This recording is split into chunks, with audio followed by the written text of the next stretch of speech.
7 سال ہو گئے شادی گزرا، میری گھر والی کے پیٹ میں بچہ تھا، لڑائی جھگڑے سے ماں باپ کے گھر میں اس کو میں لینے گیا، اس وقت میری بیوی سے لڑائی ہو گئی، اس میں نے اپنی بیوی کو 2 مرتبہ طلاق دی۔ اچھا یہ تو ہو گئی۔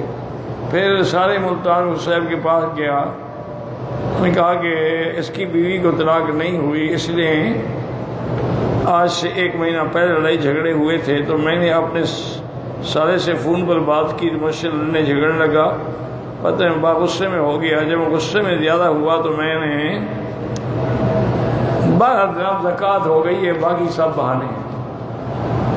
جب بھی آدمی طلاق دے گا غصے میں دے گا، کبھی کوئی پیار میں بھی طلاق دیتا ہے۔ ایسا کوئی واقعہ آپ کو پتا ہے کہ اپنی بیوی کو جا کے کہے کہ آج تو میرا دل آپ پہ بالکل اتنا محبت سے بھرا ہوا ہے کہ خوشی کے موقع پر آپ کو طلاق کا ہدیہ پیش کرتا ہوں؟ ایسا گلو کا پٹھا ہے دنیا میں؟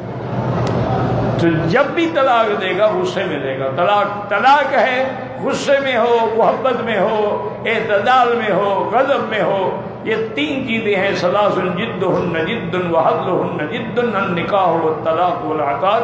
اس میں مذاق میں بھی طلاق ہو جاتی ہے۔ طلاق ہو گئی ہے جناب، تمہیں کسی مولوی صاحب یا مفتی صاحب نے نہیں کہا، یہ بھی تم خود گھڑ رہے ہو۔ ویڈیو کے نیچے سبسکرائب کے بٹن پہ کلک کریں، بیل کے آئیکن پہ کلک کیجئے تاکہ ہر نئی ویڈیو کی نوٹیفیکیشن آپ کو مل جائے۔